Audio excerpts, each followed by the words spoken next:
Whenever you want to miseducate a population, special education becomes the direct route. And there's no population in America that is as marginalized as the black boy or the black male. And in fact, in my position, there are basically 5 stages of extermination that this society has developed to deal effectively with black men. The first stage is miseducation, the school itself. Without miseducation, there's no such thing as jail. Without miseducation, there's no such thing as economic castration. Without miseducation, there is no wholesale homicide. Okay, miseducation is essential in order for oppression to really deal with the black male problem that they have here in America. Miseducation has 3 primary components. Number 1, to teach the black boy to hate himself. Number 2, to teach the black boy to love white people. And number 3, to effeminize and homosexualize the black boy. Those are the 3 main goals of education: teaching of self-hate, teaching of white love, and to effeminize or homosexualize the black male, which means to break his spirit. And one of the reasons why so many of our boys drop out of school is because the way they are treated. I always say there's no such thing as a black male dropout rate. There's only a black male push-out rate.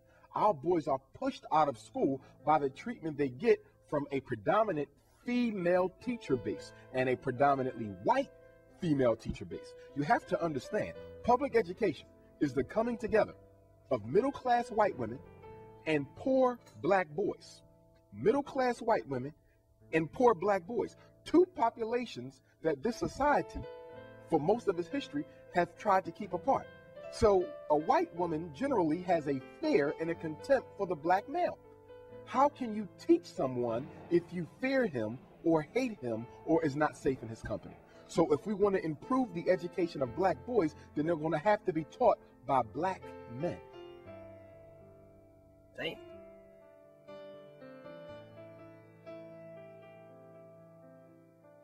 Private schools, which is like what your brother Marcus Klein is doing here in Chicago, that's the best route to go, because a private school, for many intents and purposes, is almost like an independent country.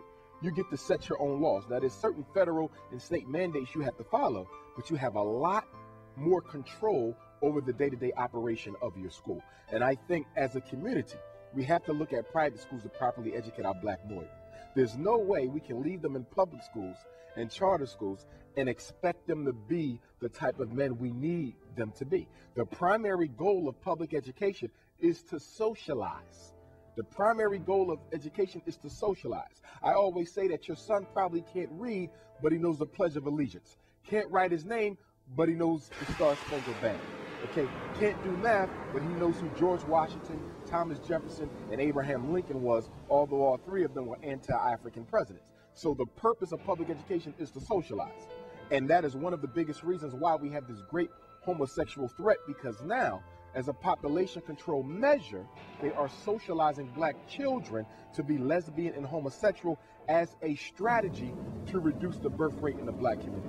Homosexuality is not being pushed as a cultural revolution. Homosexuality is being pushed as black population control to convince an entire generation of black children to have sex with people of like gender. Why? Because if I can convince black boys to cohabitate with black boys, and if I can convince black girls to cohabitate with black girls, then what do I do to the black population rate, the birth rate? I cut it in half. Same thing with prison. The mass incarceration of black men, which is a function of miseducation, is being done to control the black population rate. When a black male is incarcerated, and when he is incarcerated during his prime years, from about 18 until 38, then what you are also doing is not only incarcerating him, but you are incarcerating the 2 babies that he would have had he not been incarcerated. Everything that's done must be viewed as a population control strategy. Everything that's done is population control. Even when you look at the welfare laws that were put into effect in the black community, many of them forced the woman to separate from the man in order to get certain types of assistance. Everything is about controlling our numbers. So whether it's AIDS, whether it's Ebola, whether it's special ed, whether it's Ritalin, whether it's jail, whether it's homosexuality, everything is about exterminating the black gene. Eugenics means the extermination of the black gene, not the poor black gene or the rich black gene, not the light-skinned black gene or the dark-skinned black gene, not the educated black gene or the uneducated black gene. It is about the extermination of all of us. which is why bourgeois, elitist, middle-class Negroes have the wrong idea, because many of them believe that if they accommodate the system will spare them. Yes, the system will spare them until the end because they need them in order to exterminate the masses. But once the masses are exterminated, you can best believe that the elitist clique is next to follow. White supremacy does not put black people in groups. It is for the extermination of all of us. Look at them. Just look at them. They'll gobble anything you give them. Eating and pleasuring, that's what they want. And they want to survive. They survive everything. Whippings, syphilis, cholera, the heat, the cold. Their strength is their adaptability. Come heaven or hell, they'll fill their bellies and spew out dozens of puffs. Now let me tell you something. I take my stand in favor of compulsory castration. Not out of meanness, you understand. But if we don't cut a few thousand of these black balls now, then in 100, 200 years,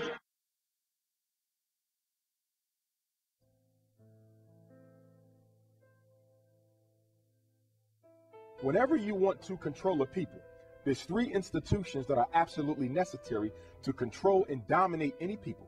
Number one, you must control the school. Number two, you must control the church. And number three, you must control the military. Those are the three most important institutions in any community.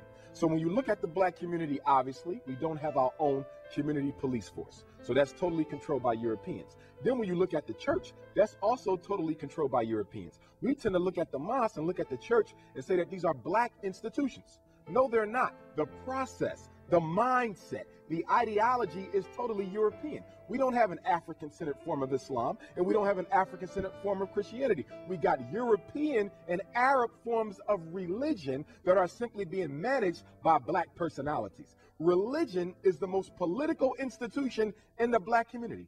It always has been.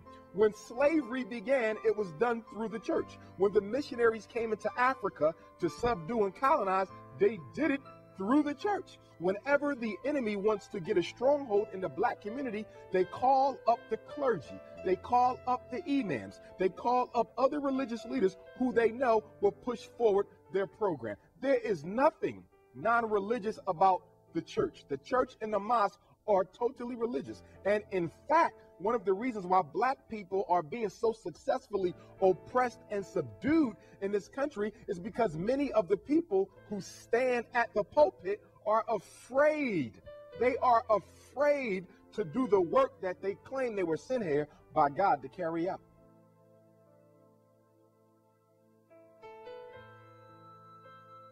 As far as homosexuality goes, we have to understand that the movement to homosexualize black children, and particularly the males, began in 1972. The Rockefeller World Population Council, along with Planned Parenthood International, and yes, I'm talking about the same Planned Parenthood that was started by eugenicist Margaret Sanger to open up abortion clinics near the black community to reduce the black population. 85% of all Planned Parenthood abortion centers are located in satellite areas adjacent to the black community. In fact, it's been estimated that since the birth of Planned Parenthood in the 1900s, that black people have exterminated more than 3 million of their own children. When we hear these conversations about Hispanics taking over as the largest ethnic group, that's only because Hispanics tend not to kill their children as much as black people do. And the reason why we kill our children so often is because of the self-hate. But getting back to homosexuality, the Rockefeller World Population Council and Planned Parenthood decided that homosexuality must no longer be viewed as a mental disorder. Up until 1972, homosexuality was listed in the Diagnostic and Statistical Manual of Mental Disorders. That's the Bible of psychology and psychiatry. Everything we diagnose is in that book. And if you are a parent, you should have a copy of it. You can get it at any bookstore. It's a little silver book with blue letters, DSM-4. Okay? And what they decided was that had to come out. Up until 1972, homosexuality was a mental disorder. At the American Psychiatric Convention in 72 or 73, the homosexuals were able to infiltrate the movement and was able to encourage the psychiatrists to vote to remove homosexuality from the list. So homosexuality has only been normal in America for about 35 years. Once they decided that homosexuality would no longer be abnormal, it was then decided that it would be pushed into the black public schools to control our population. In fact, Secretary of State Henry Kissinger in 1974, look at the dates, 72, Rockefeller World Population Council and Planned Parenthood said we got to change things. 73, they take it out of the DSM. It's no longer abnormal behavior. 74, Henry Kissinger in a National Security Memorandum said that we should consider homosexuality as a population control strategy in the black community. And that is right now, that's one of the reasons why President Obama's Secretary of Education from Chicago, Arne Duncan, is a supporter of homosexuality. In fact, the person who President Obama appointed as the Safe Schools and Drug-Free Schools czar right now wants a mandatory kindergarten through 12th grade homosexual curriculum in every public school in America. Now, we know that homosexuality has roots in Greco-Roman philosophy and culture. Many of the Greek philosophers were homosexual. Many of the Roman philosophers were homosexual. Julius Caesar was homosexual. Napoleon was a homosexual. Most white psychologists teach that homosexuality is a natural adolescent male behavior, which is why I always encourage black parents, do not send your son to a white therapist or a black one unless you know their sexual orientation, because many of our children are getting psychotherapy from homosexuals who are propagating the lifestyle. Homosexuality is being pushed to exterminate the community. They make the boys gay, they inject them with HIV, they inject it into our systems while they're cohabitating, and that is why HIV is the #1 killer of black women on the face of the earth. They're giving AIDS to the gay men, and we're giving it to our queens. Black population control.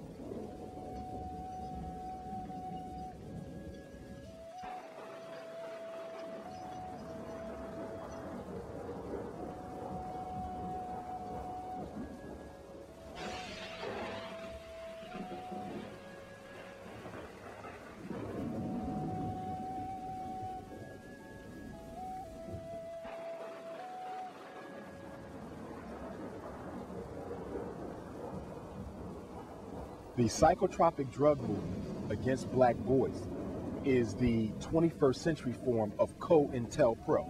The same COINTELPRO that J. Edgar Hoover headed in the 60s, or going from the 20s to the 60s, because he started with the Honorable Marcus Messiah Garvey and didn't stop until he exterminated the Panther movement. But nonetheless, the drug movement comes out of that. It is a movement of social control to prevent the rise of another black messiah. In fact, back in the 1980s, there was a movement called the Federal Anti-Violence Initiative. If you remember, back in the 80s, there was a lot of attention being given to the allegation that black males had a gene that predisposed us to be violent. In other words, we wasn't violent because of racism. We wasn't violent because of miseducation. We weren't violent because of economic castration. We weren't violent because our fathers was being locked up and killed and taken from us. We was violent because we was born with the gene that made us this way. So because of the outcry from the black community, that movement went underground. It came back as attention deficit hyperactivity disorder. It came back as conduct disorder. It came back as oppositional defiant disorder. It came back as disruptive behavior disorder. Partly pushed by the federal government, partly pushed by the American Psychiatric and Psychological Association, and partly pushed by the drug companies. One thing we have to understand about these so-called disruptive behavior disorders, they are all social creations. There's nothing scientific about ADHD. There's nothing scientific about conduct disorder. These are diseases that our children are diagnosed with when they don't freely accept white supremacy. See, if I can't sit still because the information you've given me, I know it's not what my spirit needs, I'm ADHD. If I don't allow you to disrespect me and belittle me in your classroom, I have a conduct disorder. If I refuse to sit still and hear negative information about myself and my ancestors, I have oppositional defiant disorder. These disorders are the outgrowth of a defunct educational system. And the drug companies are making $40 billion a year off of doping black boys with drugs that kill their brain cells, mess with heart function, mess with their kidneys, mess with their liver, and, Brother Dawa, most of these drugs also affect the development of healthy semen in the boy's testicles. So if you're giving a black boy Ritalin or Adderall or Cyclert or Prozac or Depakote or Paxil or any of the other ones from age of 3 or age of 5 to the age of 21, when he's ready to get married and have children, many of them won't be able to have children because the drug erodes their ability to father a child. It all goes back to eugenics. In fact, Ritalin, according to the Drug Enforcement Agency of America, is a Schedule II drug. You know what that means? No. It's just as addictive as crack cocaine. The DEA has Ritalin. Anybody who don't believe me, do your own research. The DEA classifies Ritalin as Schedule II, as addictive as crack. In fact, Ritalin is pharmacologically equivalent to speed. The illegal drugs speed and Ritalin have the same chemical structure. Some drugs are legal, some drugs are illegal, but they're all being used to decimate the community. Damn.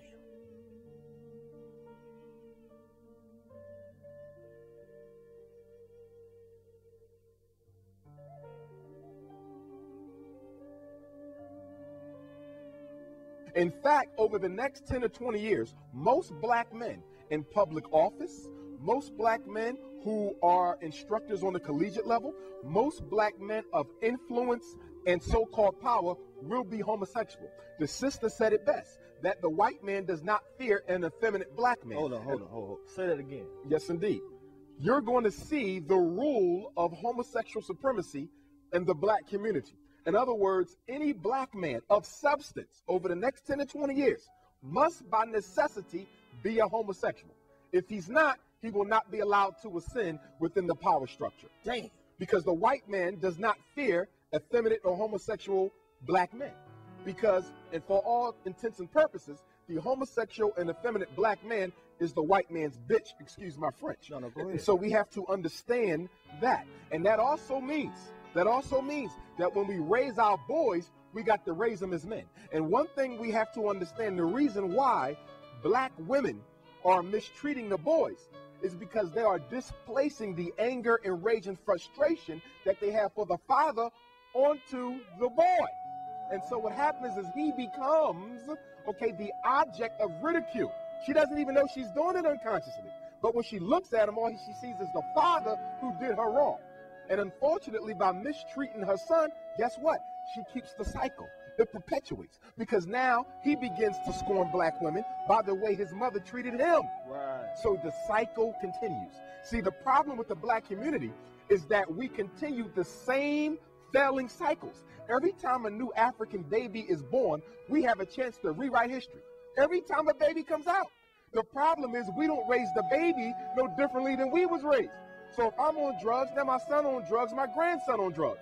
I'm a homosexual, my son's a homosexual, my great-grandson's a homosexual. Because it takes a lot of willpower and spiritual inclination to change what was done to us. And one of the reasons why black people continue to suffer the same sickness that we've been suffering since the end of slavery is because we are so interested in changing our environment, but we refuse to change ourselves. Every black man and woman has within them a small white man and a small white woman inside of you. We all have it by virtue of the conditioning. And in order for us to become African again, we have to exercise the demon of the enemy. Until we take the white man out of us, we'll never be free. You can take you out of slavery, but if you don't take the slave out of your consciousness, you will always be. And that's why no matter how often we struggle, we end up with the same Malou. Because although we're fighting the outside, nobody's killing the white man inside. Damn.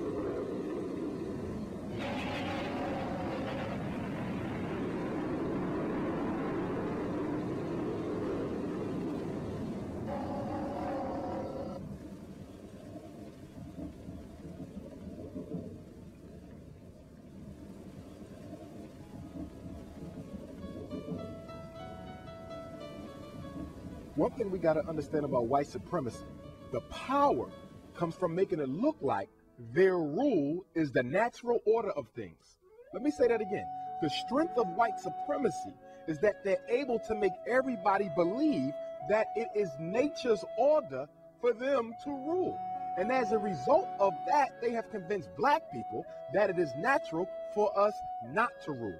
The reason why we have such a difficult time getting educated, finding jobs, holding jobs is because we're trying to be successful in a system that is designed for your failure. You can't get water out of a rock, and you're not going to get black success out of white supremacy. Now, the contradiction in all of this is the fact that black people annually gross over $850 billion a year. We're the 10th richest group on the face of the earth. We don't own anything but the cash. We're the 10th richest group on the face of the earth. We are the richest black group on the globe. There is no group of blacks, black people in America, although we are only 40 million strong, gross more cash than any independent black nation on the face of the earth. The problem is we use all of our residual and disposable income to have fun, to keep my hair done, to get a nice car, to buy a bigger house, to wear nice clothes. We act like overgrown children who take their allowance and run to the candy store. And the reason why we do that is because slavery has taught us that we will forever be the children of white people, so we will allow our slave master to take care of the important decisions, and we will use our income to have fun. Churches get $3 billion every Sunday. $3 billion goes into the church tray every Sunday in America. With that type of money, you could be building 10 comprehensive high schools every month. 10 comprehensive high schools every month. There's no reason for a single black child in America to have to go to a defunct public school. There's no reason why black men don't have jobs.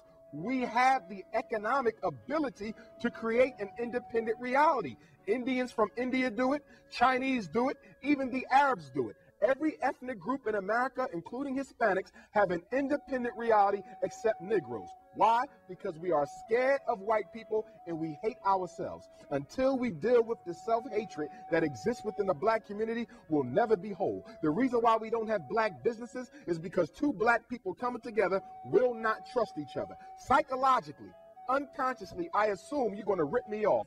You assume I'm going to rip you off. So the minute something goes wrong, as it always will in any business, we part company. You know why? Because we've been conditioned not to trust our brother.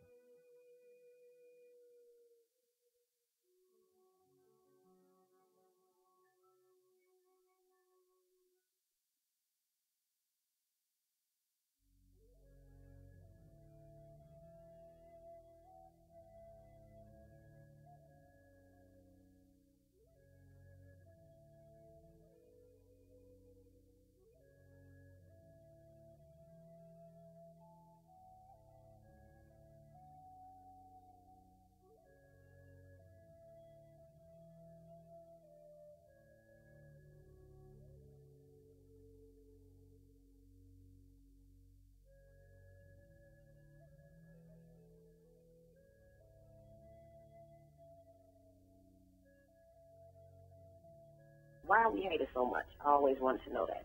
Why are we hated so much? I always wanted to know that. African people are hated because historically you have succeeded the world in every area. Everyone knows who we are except ourselves. Every science, every discipline was created by African people. But not only that, Africa is the richest piece of land on the face of the earth. It is the only continent that can be totally self-subsistent without any outside help. So the reason you are hated is because everyone knows your potential, because they know your history except you. And once we finally come into a knowledge of ourselves and go back to where God originally put us at, everybody else will naturally become subservient to African people. You are God's first people, and as a result of that, you are God's chosen people. And until you realize that, you will never be free.